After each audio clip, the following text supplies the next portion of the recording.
On this edition of the news, we're going to talk Black Series Wave 25, the Jedi Wave. We'll talk about Shadow Troopers, carbonized figures, and the Rebel stuff. We'll also have a look at a couple of videos that delve deep into the child, some great customs, and Wampa Wampa. All this and more coming up. Roll the intro.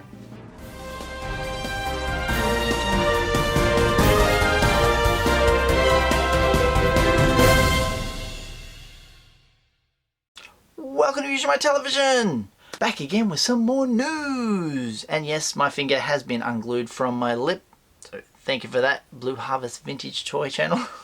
The Wampa Wampa, that's an inside joke, go and check them out. It's been a while, yes, I haven't had a haircut and I'm starting to look like a Beetle from 64, but that's another thing.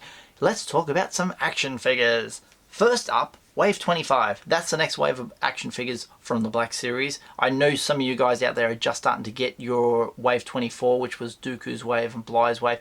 Great figures, those ones. But having said that, the wave coming, it is due, believe it or not, to be released in the US via GameStop. Check out these images on the 29th of May. So soon. Yes, that's right. The 29th of May is supposed to be the release date of these figures. Thank you to my subscriber who sent me these images via GameStop. Excellent to see. Let me tell you a little bit about that wave too as well. There's also some new glam shots that have been floating around the internet you may have seen. First up, we'll put up the Battle Droid. The Battle Droid's going to be number 108. There's going to be 2 per case. Next up, 109, Plo Koon, 2 per case. 110, Anakin Skywalker, 2 per case. Now here's the interesting one. Obi-Wan Kenobi. No glam shot of him in the box. Well, I did show an image a long time ago. If I've got it, it'll go up here. It's from Toy Fair where they had them on display. That's as close as we've seen to an in-box shot of Obi-Wan Kenobi. And there's only 1 per case. He's going to be special and hard to find. Also 1 per case, Obi-Wan Kenobi, 111. That's his number on the side of the box. Then Kit Fisto, obviously, 112, 1 per case as well. Great glam shot. Like I said, the 29th of May. That's very soon. I'm very excited by that. Also on these images from GameStop is their GameStop exclusive Gaming Greats figure, Shadow Stormtrooper. And this one has the July the 1st date on it. So if you guys haven't got that figure yet, there he is, 1st of July. You guys will be able to get him. You pre-orders in now, it'll be coming your way. Here in Australia, completely sold out, except Aussie Sci-Fi, who's getting a few of them in, so that's the only place you'll probably be able to get them. Excellent stuff. According to GameStop as well, on this image, we can see carbonized Boba Fett, 1st of August. That seems a long way down the track. I was like, oh, I thought that might be dropping in June, but no, 1st of August according to this thing. And also on there is all the Rebels re-release, including Zeb. Now Zeb is the bigger one, the deluxe one, never seen him before. The Rebel stuff is going to be, I don't know if it's going to be re-released. I'll show you. This is number 42. Number 42, Hera Syndulla. This is my only Rebels character. I don't have Kanan Jarrus and Ezra and who else is in there? Chopper. Anywho, Zeb has never been made before. Zeb may actually end up on the side with a D5. That's the word on the street. Lovely figures. I'm not sure if they're going to change the artwork of the box. They're going to put Rebels on it. We don't know yet. We haven't seen any images. But being so soon, August 1st, it's right around the corner. We should see something very soon. Anywho, for the wave that I just talked about, July the 1st is Wave 25's drop in Australia. Some online retailers, like my sponsor, may get them a little bit earlier. So keep an eye out for those. Moving on. Couple of videos to show you now. As you know, the expressions of the child. That's obviously the first pop they ever released, and then from there there's been a myriad turning up everywhere. There's another set, like 4 coming out, 5 if you count the one with the Mandalorian in it. It's going to be a lot more of this. The ones that we have seen, one from Hasbro, which is a plush squeezy, makes a noise, and one from Mattel. Let's check out the Mattel one, and something you didn't know about. What does his feet look like? Here we go. And if you don't get creeped out by it, it definitely is better without the feet. I mean, you don't see it. It's not creepy. He's just like a little, you know, light green bag. It's fine to me. And then they're weighted in the bottom, so there's beans. And so he's got some, like, weight in terms of, you know, how a realistic baby would be in terms of a heavy head. And then they just have, like, I don't know, it's got a weighty feeling to it. So you can kind of lift him up and see his little arms. They move. They're pretty free moving, and then of course he doesn't have any feet, but you really don't see it. And so if you can get past that, I think the other thing that works well is since this tunic is longer than the bottom of him, it kind of will like bunch up, just like it does in the show, because obviously the tunic is like way too big for him. But so it's just a bag at the bottom with some weight in it. Very cool. Thank you, a Jedi Master 738. Her real name's Nicole. She's lovely.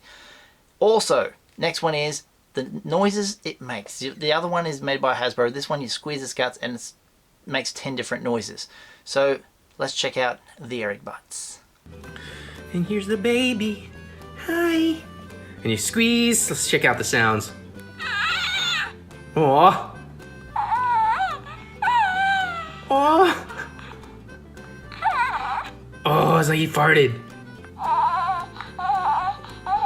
Oh, he's hungry. I think that's 4. I'm losing count. Sorry. Aww.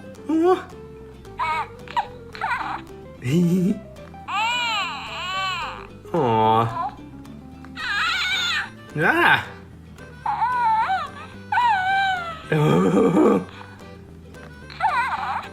I think that's all 10.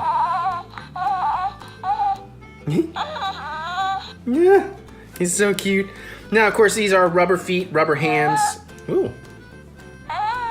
No, same thing. Hard rubber head and everything else, just kind of more of a cloth body. Looks like the arms up to the shoulders are kind of hard rubber as well. But yeah, there's no real posing of this. I think you can maybe get him to stand. He wants to flop forward. But you can kind of get him to stand very delicately. Thank you, Eric. There you go. You couldn't get those sort of things in a picture. Now I've shown you on a video. Excellent. Make your choice. Get both. Get one. Don't get any. I don't care. I do believe I may have to get one of those for the children here in this house. Next up, the cross comparison for this bad boy. This is the retro collection. Yes, I know you guys who pre-ordered them from Walmart in the US are getting them delivered and they're in a shocking state, and some YouTubers such as Victoria's Cantina have made videos all about this, talking about that's a very bad store to have stuff shipped from, or to be an exclusive partner to something like this. The year before it was by Target US, now it's by Walmart, and they're just turning up in bad condition. The boxes are fine.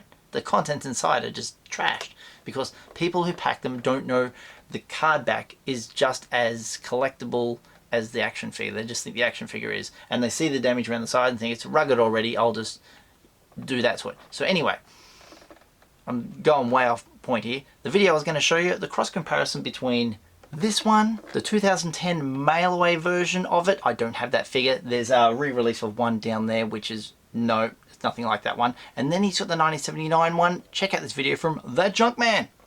I see a lot of people say, well, why buy retro figures? I've got the originals. Why do I want these? Well, I just buy anything Kenner related, retro related I really like, so I don't see what the problem is. If you notice something here though, I'll just notice this. Look at the hand difference. This one here on the 2010. Oh, that's not it. I said I can confuse myself. This one here on the retro one, the hand looks a little bit more flat. I don't know if the camera will pick it up. See, the hand is slightly, looks a little different to me. Maybe you can pick it up. Something about it is just a little odd. I can't really put my finger on it, can you? Maybe it's just my weird head, but again, original Boba Fett. 2010 Boba Fett. And the retro Boba Fett. Very good likeness. Again, that's just so you can see all three of them together. Very interesting to see. They're kind of similar, yet different if you have a good look at them up close.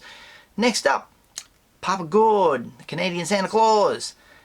He lives in Canada, and up there they had this figure. Wasn't available in their Walmarts, but it should have been. However, it did turn up in a cheap shop. I don't know the name of the store. Check out this photo from Papa Gord. That's right, literally hundreds of them. Hundreds. Well, they're going to have many stores full of this item for 11 Canadian dollars. What? So this is supposed to be something special, you know? And then they go on, it's number 99, the First Order Jet Trooper. Great figure.